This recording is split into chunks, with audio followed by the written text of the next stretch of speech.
All righty, welcome back to another episode of Two Point Sports. Today, OU's coming off of another loss, and OU has now fallen to 5-5. At this point, all you can do, in my opinion, is just laugh because it's like if you don't, it's going to make you so bad. So yeah, OU lost on Saturday, 23-20 on a last-second field goal. That was one of the absolute most ugly kicks I've ever seen, but it went through, so it counted. So we're going to dive into what went wrong, what we thought, and more so the narrative of the whole season, and just talking what's going to happen when recruiting and what's going to happen with this team, and can they be bowl eligible? I don't know. After losing to the worst team in the Big 12. Well, I guess Iowa State now might be the worst team in the Big 12, but one of the worst teams. And now OU is in the worst team conversation. So we're going to be talking about that, and we're going to be recapping our bets and just some general college football talk. And so, yeah, it should be an interesting video. I'm sure a lot of people are going to have some input on this.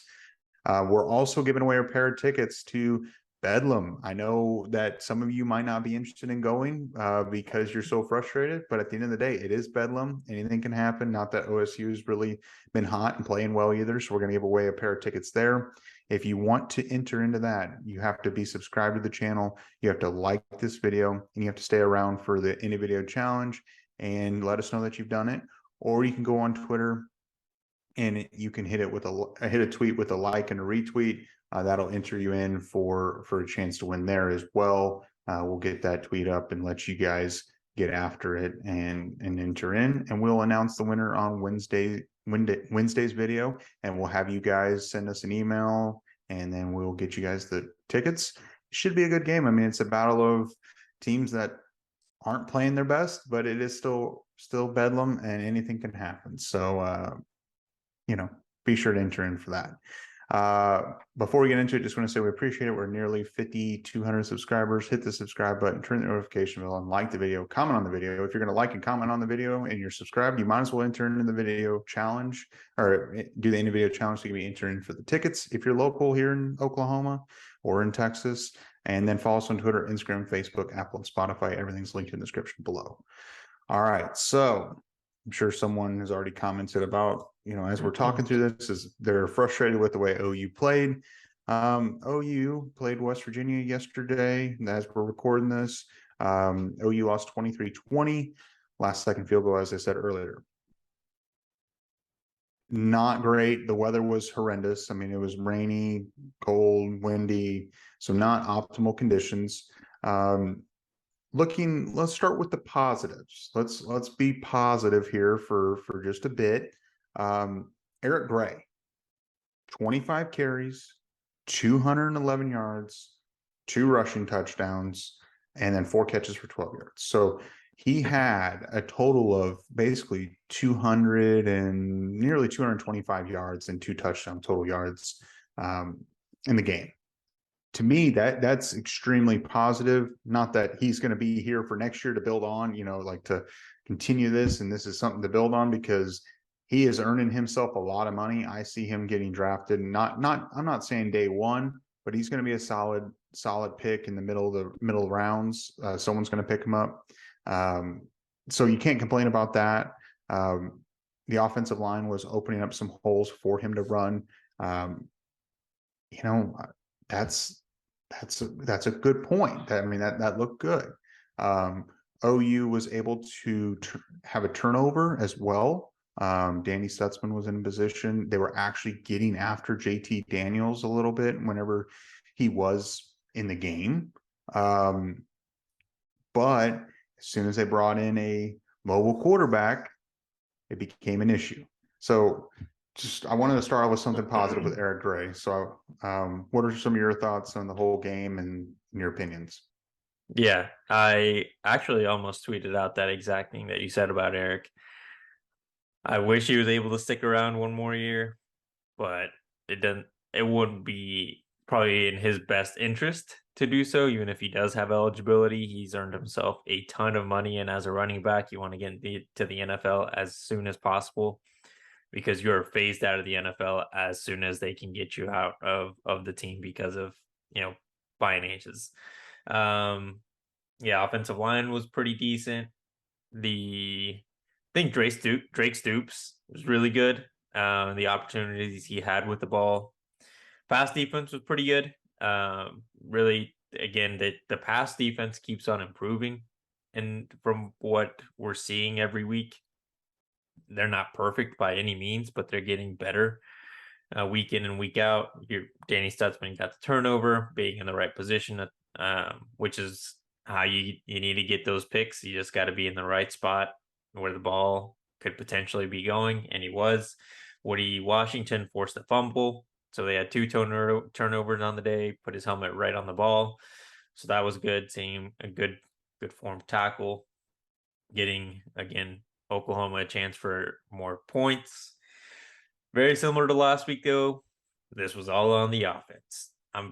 Again, by no means did the defense play perfect. They're still struggling on getting stops at times where they need to make the stop. But it's not like they're not forcing the other team to punt or to turn the ball over. They are. But the offense last week was turnovers. Dylan Gabriel just couldn't keep the ball secure.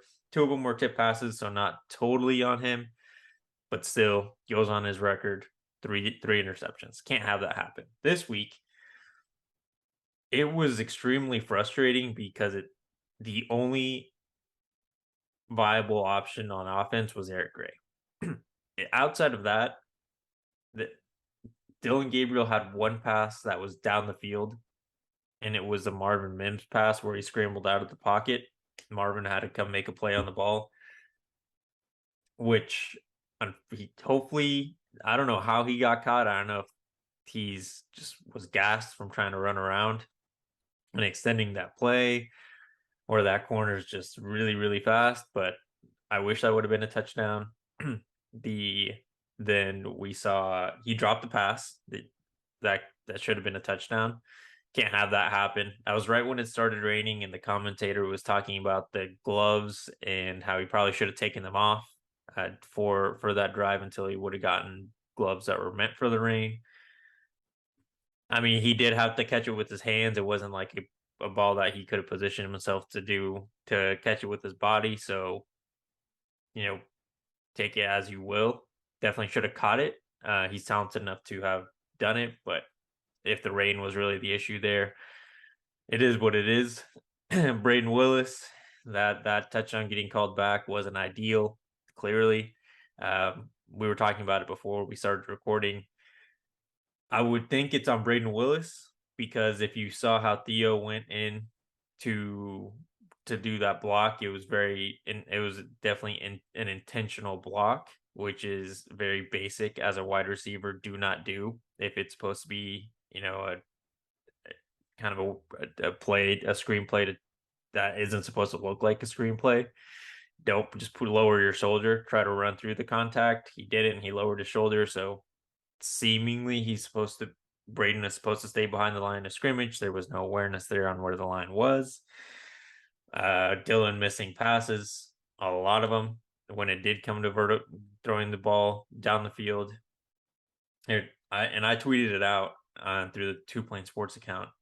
The run game was fantastic, but Levy seems to be losing confidence in Dylan Gabriel. I don't know why. I don't know if it was just a yesterday issue because of the weather. You can't have that happen where your quarterback is now the reason you can't win games.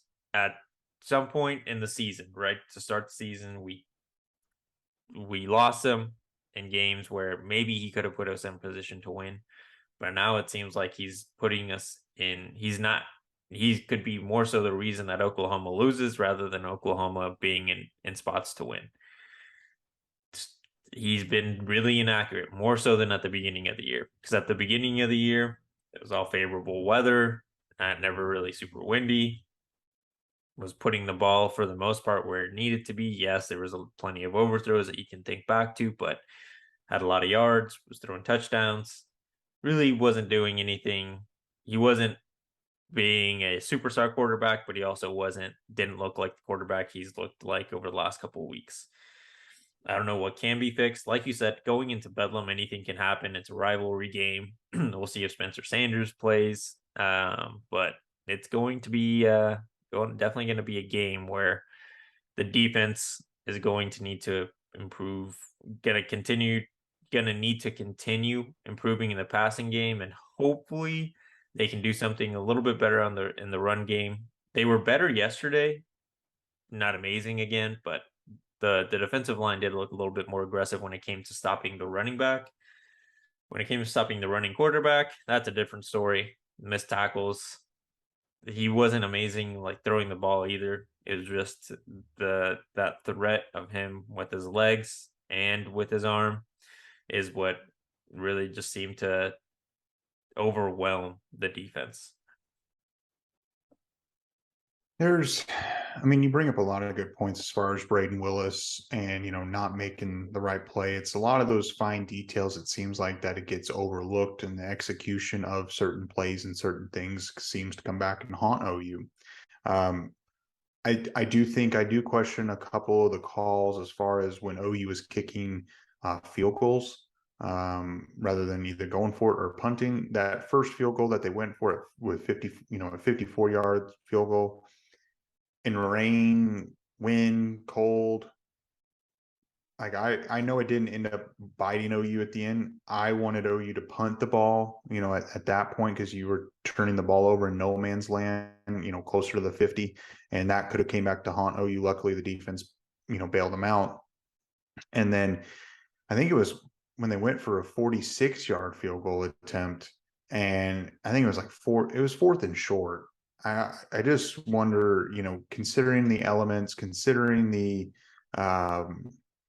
situation of the game, I just wonder, why wouldn't you have you gone for it? I felt like there would have been a higher chance of converting, but then maybe there just isn't the confidence there either of making a play when you got to have it. The got to have it moments and the got to have it plays.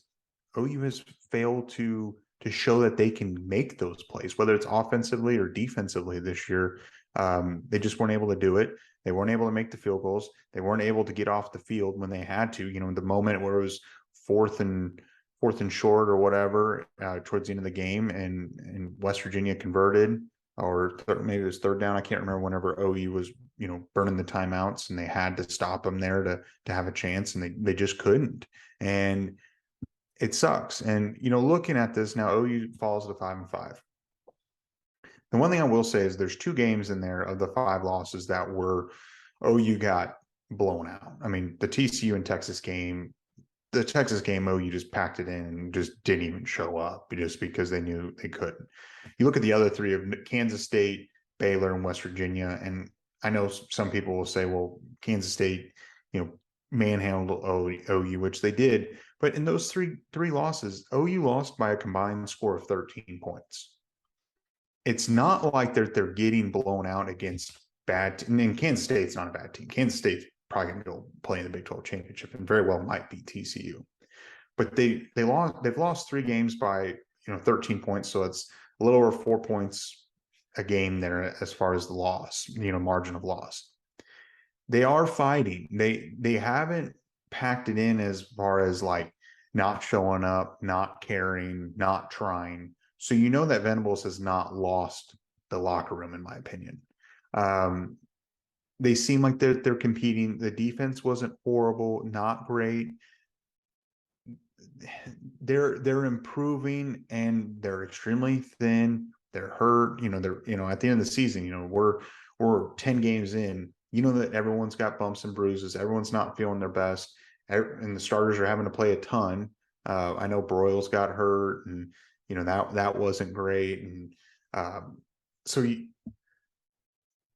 in my opinion, at least the team, I would be more concerned if OU was getting blown out by like Baylor and West Virginia and not competing in these games and not showing effort. Venables has not lost the locker room.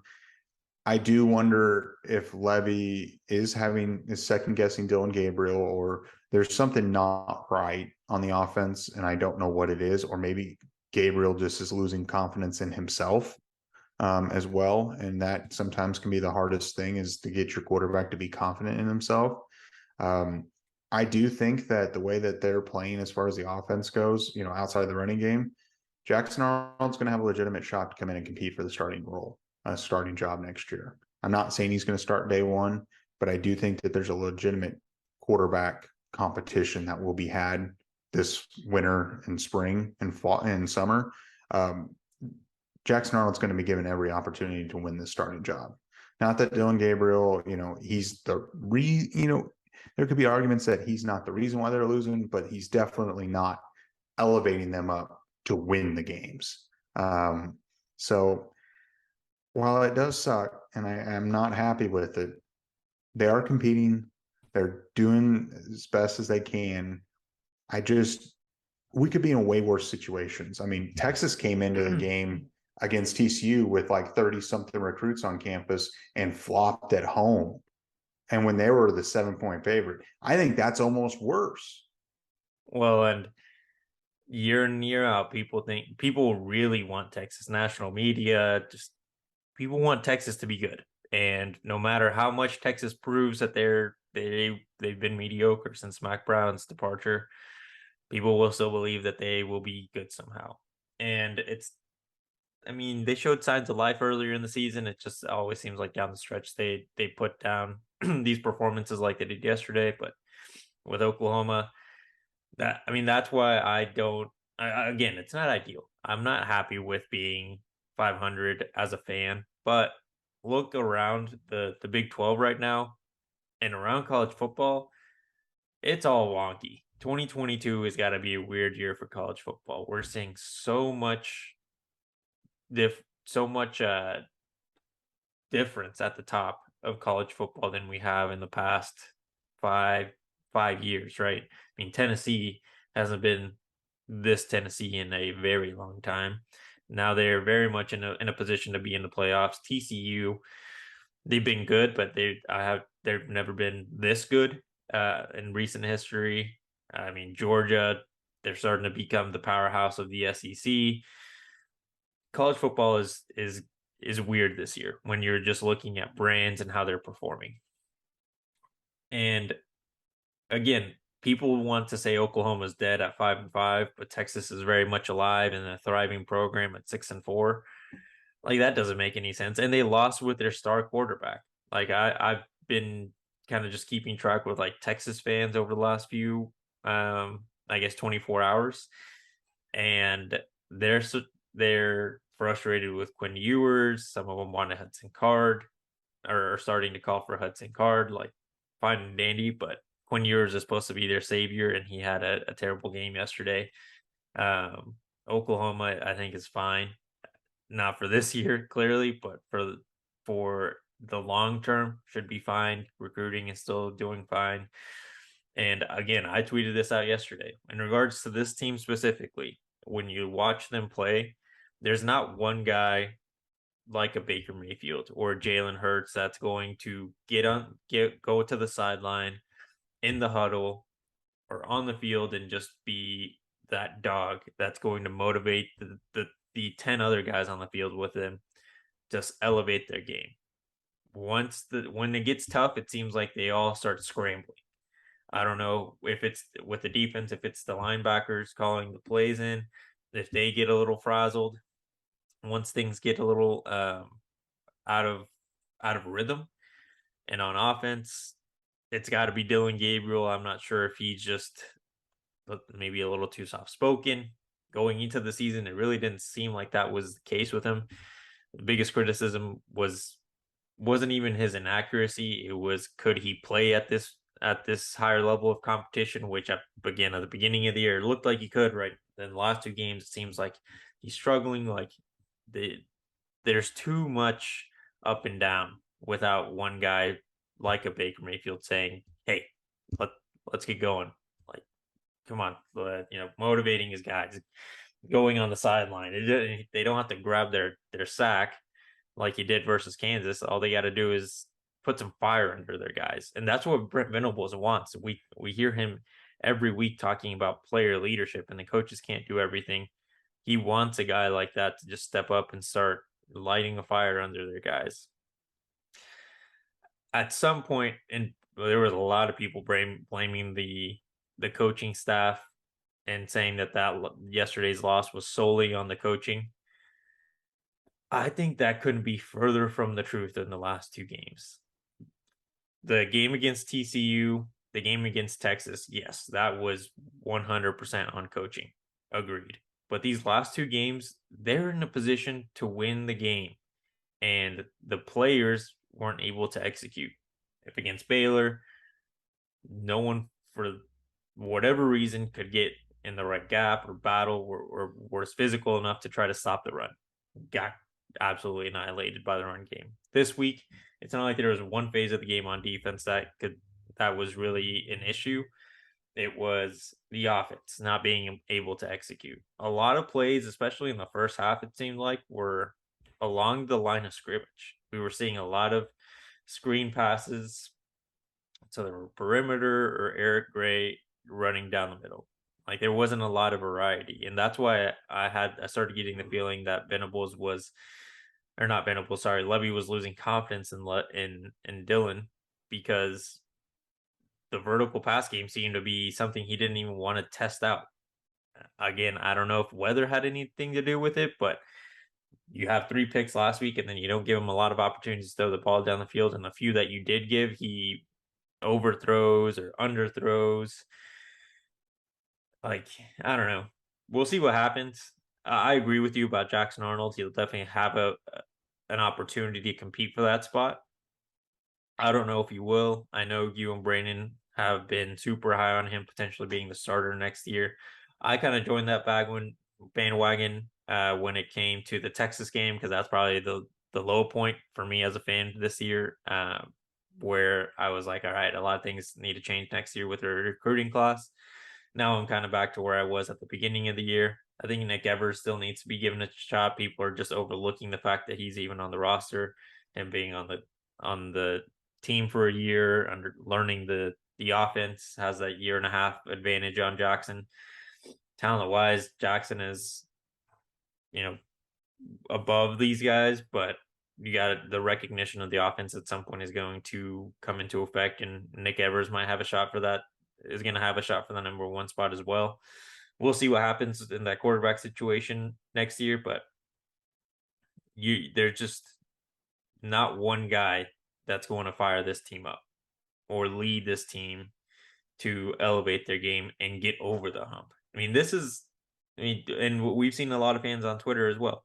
Last year, this team would have been significantly worse if it was not for Caleb Williams. Caleb won the Kansas game for him. He was able to get Oklahoma's offense over the hump when they were struggling in very close games. We just don't have that right now. We don't have, and it doesn't have to be the quarterback. Ideally, it is the quarterback, but you just need a guy that's going to get everyone else to make the play when it matters most. And everyone talking about Brent Venables and, he's the problem, whatever. He inherited a roster that was not great. While the stars are, if you look at, historical recruiting classes, yes, there were a lot of 4 stars, 3, 4, and 5 stars on this team. But at the end of the day, there was a lot of turmoil in the program. Like you said, last year, the team would have been a lot worse as far as record wise if Caleb Williams wasn't there to elevate them up. OU's quality as far as the team around, especially on the defensive side, it seemed like every year was getting a little worse. Even the offensive line was getting a little worse as every year went past with Lincoln Riley. So it was already kind of coming down on a downward trajectory. It seems like we just were on this slow decline, and then we just jumped off the cliff, just starting fresh and starting pretty much just stripping it to the studs and trying to start it from the ground up. And people calling for jobs and things like this, it's not going to get any better if you bring in someone else. You're going to start this cycle over again. It's the whole not having stability up top is what is wrong with Texas, is what's wrong with Auburn. It's what's wrong with a lot of top programs that cannot get back to prominence, is because they don't give time, and they're not hiring the right guys, but then they're not given enough time. Like Steve Sarkisian, especially if he loses another game this year, I think so far in his second season, he's like 11-11 total, like his overall record at Texas. It's not been great. If they don't finish, maybe they win one more game, they lose another game, and then they, win or lose their bowl game. Going into next season, he might get fired. And then all of a sudden, the reports are going to start coming out. The recruits are going to start hearing, well, Steve Sarkisian's on the hot seat. Well, their 24 class is not going to be great unless they come out and they just win every game. Then that'll happen. But if they start, 4-2, 4-3, 5-3, Steve Sarkisian at the end of the season probably will get fired because money's not an object for University of Texas, and they'll write a check to get rid of him. And then they start the whole cycle over again, where then you have a mass transfer portal out, and then you start getting your guys and start that process again. And then by year 3, you're in the same boat where kids are afraid to commit to you because you might not be there by next fall. And you've got to have some sort of stability. You have to not be putting it out into the media. There's going to be no one getting fired from this staff. The only thing I see happening is maybe some jobs and some responsibilities get shifted. Maybe Ted Roof takes a different role and Venables takes more of a hands-on approach like he has been recently. I just don't, there's going to be no big changes. And that just starts with Joe Castiglione to provide the stability to all the athletic programs. And that's why OU's athletic department is one of the best in the country, and they win a lot in other sports and football, is because of the stability. Texas, at least for football, because that's football's king in Texas. They're going to start having cracks in the foundation here pretty quick now. If Steve Sarkisian would have won last night, or, Saturday night, would have been totally different. Now it's not. A 6-4, it's not great. They're one game better than Oklahoma, and they were supposed to be, one of the better, up and coming programs. You got to have some stability. Give them 3 or 4 years. If you start putting out reports that Venables is on the hot seat right now, this 22 class gone. I mean, not everyone's going to leave, but you're talking about a few kids decommitting. There would be 5 to 8 more that would be decommitting right tomorrow. So it doesn't get better. You got to stay with Venables and the staff and provide the stability to these kids and give it some time. That's all you can do. And I think it's going to be fine. It's just everyone is. If OU would have won by 3 the last 2 games, the narrative would have been so different. Yeah, if they would have scored, totally different. This team is on the right path. Yeah, but essentially, it's the same game. It's the lack of making plays at the right moment. That's what this team is missing.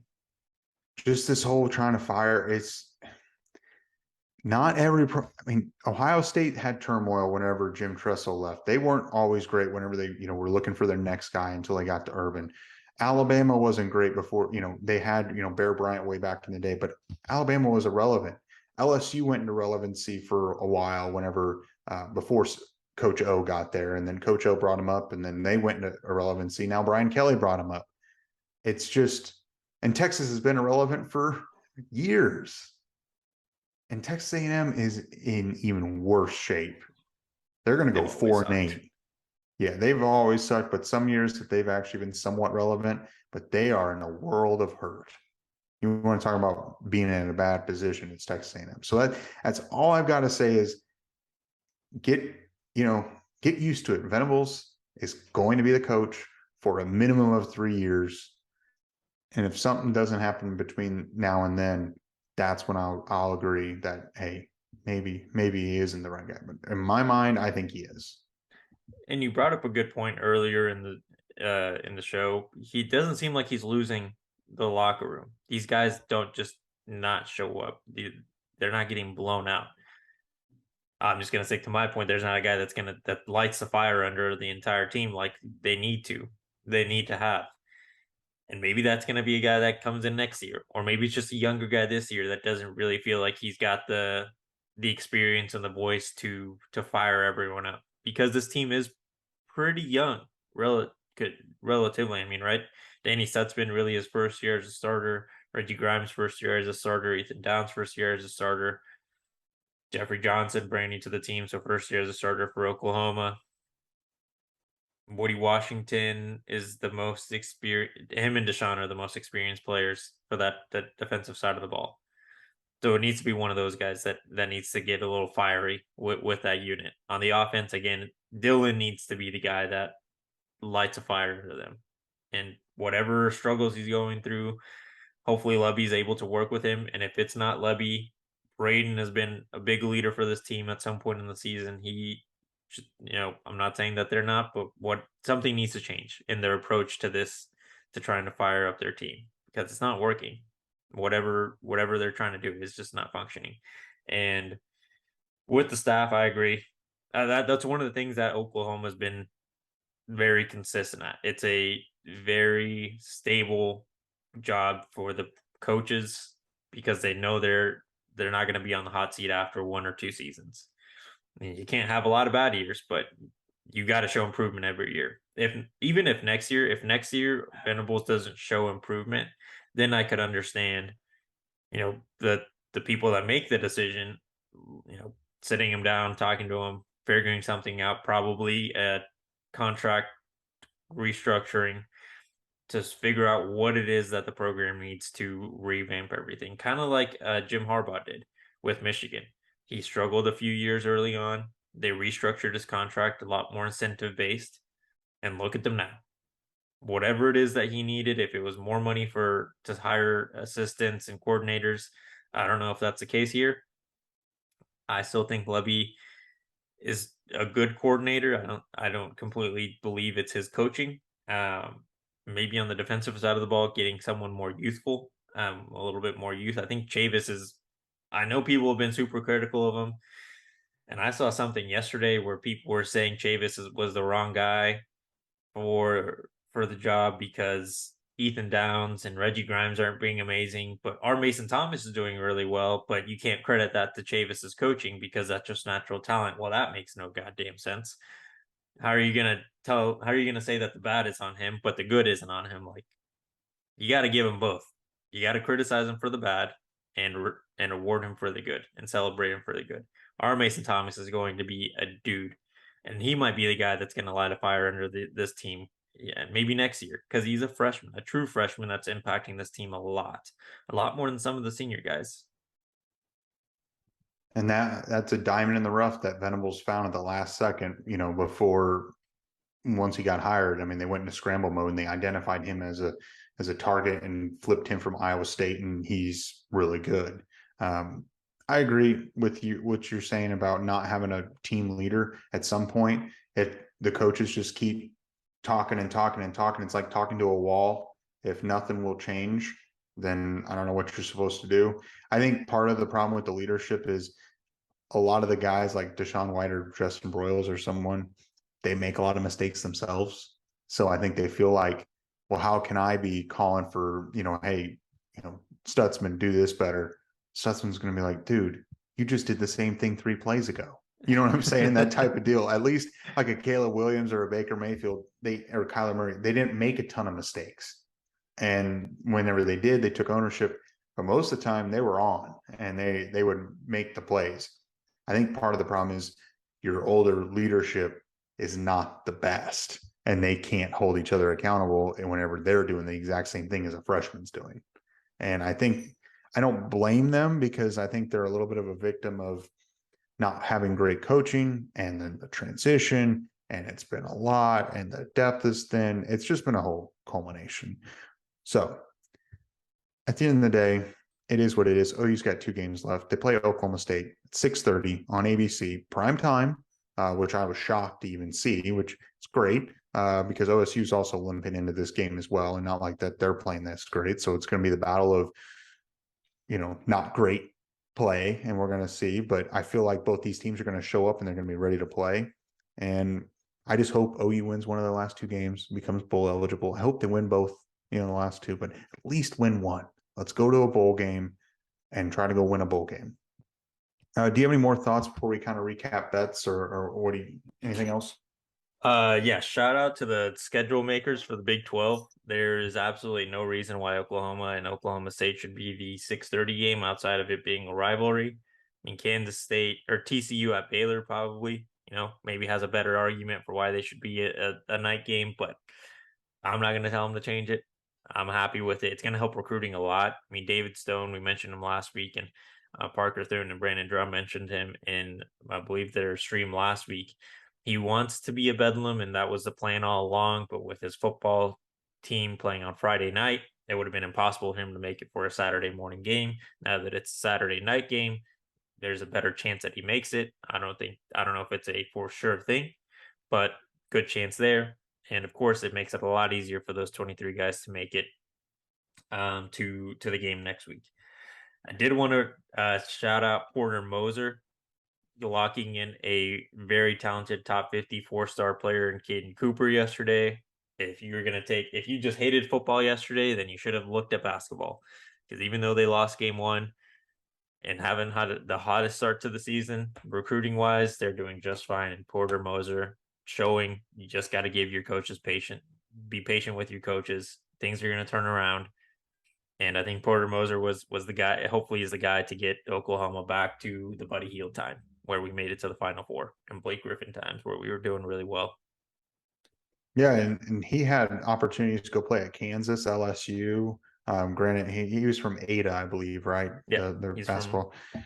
Yeah, so he had opportunities to go elsewhere. He stayed home. Porter kept him, kept our guy in our own backyard. He's a top 50 player, like you said. Yeah, so again, not that OU played great basketball last year. I mean, they were solid. I mean, they're pretty average.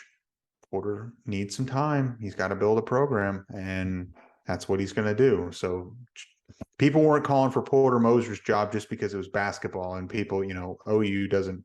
A lot of fans don't care about basketball, so they weren't calling for his job like they are with Venables. But they're in the same boat. They were pretty average, a little bit above average last year for basketball. I mean, I guess the standard at OU is not quite as high for basketball compared to football, but I'm excited about what Porter Moser's doing. Same. So, all right. So bets. I went 3-3. I think you told me you went 5-2. To update my record overall, I'm 34, 28-1, and you are now what? I just had the piece of paper here. I am 36, 33-1. All right. So we're both above 500. I'll start. My first one was LSU, Arkansas. I had the total points under of 62. They scored a total of 23. I figured that LSU would be coming off of a high, struggling. I didn't realize that it was going to snow before the game, overnight. Both teams just really could not move the ball, and LSU squeaked out a win there. My first loss was Oklahoma. I still think I was right. If they would have played a good game, not a great game, not a perfect game, they should have won by 10. But they didn't play a good game. They played a very crappy game, especially on the offense. So took an L there. Yeah, my other win was OU West Virginia. I took West Virginia +8 just because I thought OU would win by a touchdown, but I just could not trust them. That's fair. My other loss was Oklahoma State, Iowa State. I thought it was going to go over. I believe the point total was 44.5. They only managed to score a total of 34. So I was about 10 points off. Gotcha. Well, 11, I guess. Yeah, I lost Alabama, Ole Miss. I took Bama -12. I figured Bama was going to bounce back. Again, Bama won by 6. I think that they're needing to reload on their talent.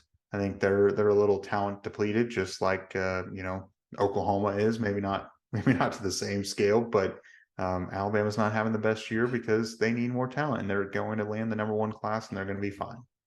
Yeah, they need wide receivers desperately. One of my wins was my trusty Iowa under. The point total was like 35 or 36, and they scored 34. So I scraped that out, but always the under with Iowa. A win's a win. Oregon, Washington. I thought Oregon was going to start rolling. I mean, they were rolling. I thought they were going to continue. I had Oregon minus 13. They ended up losing outright to Washington. The Pac-12, I should have thought about it, but the Pac-12 always eats itself alive and destroys each other. And they normally always have about 2 losses coming out of regular season and after the Pac-12 championship game. So I just kind of thought maybe Oregon was a little different, but they definitely are not. Mm-hmm. My next win was Navy plus 15.5 versus Notre Dame. Notre Dame coming off a big win. I still don't think they're amazing. Navy was able to keep it very close, only lost by a field goal. Yeah, they came back towards the end there, and they made it interesting. I took Texas TCU. As I was making the bet on the video, I was like, this is going to be a game where Texas is going to flop. I should be taking TCU, but I didn't, and I took Texas minus 7. And what happened? Texas flopped per usual. So I don't mind losing that one because it brings me a lot of joy to what I was watching on that game. My next win was Tennessee minus 20.5. I was honestly kind of scared about that one at halftime. Stopped keeping track of it because I had to go to a wedding. I stopped keeping track of all of these because of the wedding, but came back last night after and saw that I won that when they just absolutely annihilated Missouri. Yeah, they did. And then my final one and the win that got me to 500 was UNC Wake Forest. I had North Carolina plus 4. North Carolina took care of them. No problem. Well, no problem. I mean, it was a close game, but North Carolina, I believe they ended up winning outright, and they won. All right. So my next two, one of them was Alabama Ole Miss under. The point total there was 64, I believe. They like I assumed away. Alabama's offense does not perform well. Alabama in general does not perform well at True Road in True Road games, especially this year. So was able to squeak that one out. Ole Miss. Also, I saw someone mention on Twitter about how we missed out on Jackson Dart.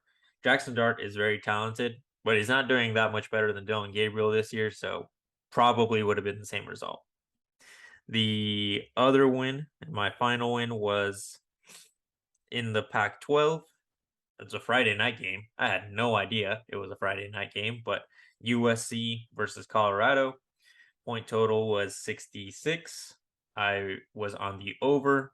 Definitely was sweating that one out in the first about quarter and a half because Colorado, it for a second there, it looked like Colorado was going to manage to get their second win of the year against a top 10 team in the Trojans, but they didn't. The USC's offense came back. Hate like him or hate him. Hopefully, Troy Dye is fine. I saw he was carted off and is probably out for the year. But yeah, Caleb Williams just shows you that he was able to cover up for their mistakes, and then they turned around and were able to kill Colorado. You're talking about Travis Dye, right? Travis, yeah, sorry. Yeah. Okay. Yeah, you brought up a good point about Jackson Dart. Jackson Dart has 2,123 yards, 15 touchdowns, 7 picks. Dylan Gabriel has 2,217 yards, 16 touchdowns, 4 picks. Yeah, Very comparable. Yeah, it's this. It would have been the same result. This is a team issue, not solely a quarterback issue. Dylan Gabriel again didn't help us yesterday, but I agree. There's more to it than just the quarterback, and just more to it than just the coaching. Transfers, new recruiting class, fresh, clean slate is going to make a big difference with this team. Not that they're going to win a national championship next year, but I guarantee you, next year at this time, when we're sitting in mid-November, I guarantee you that Oklahoma's not 5-5. They're going to be something better. I think they're going to, 8-2. Hopefully. I mean, hopefully. And honestly, I think getting Jackson Dart would have been a detriment because it would have been harder for Jackson Arnold to get playing time earlier rather than later. Nick Evers, same thing. Dylan Gabriel was like him or hate him. He was the right quarterback for the start of this Brent Venables era, and it's going to point us in the right direction with Evers or Arnold under the helm either next year or the year after. Yeah. All right. Well, I think that's all I've got. Unless you have anything else, do you just want to do the end of video challenge? End of video. just tell us your thoughts on the team. I'm sure some of you think Brent Venables should have been fired 3 games ago or probably never hired, and some of you are on our side. It's just a matter of giving them an opportunity to succeed. So let us know your thoughts. Yeah, I'm sure some people have had some thoughts as they've been watching the premiere and commenting through, or as they're watching through this. So, made it this far, be sure to like the video, subscribe to the channel, turn the notification bell on, and also do the end of video challenge so that you can be entered into the ticket giveaway for Bedlam. Again, we will be giving those away on Wednesday morning. And please, if you are entering, please be at least able to go to the game. If we're going to buy them, we want you to at least be able to use them. And follow us on Twitter, Instagram, Facebook, Apple, and Spotify. Everything's linked in the description below. And again, we'll catch you guys Wednesday morning and we'll announce the winner.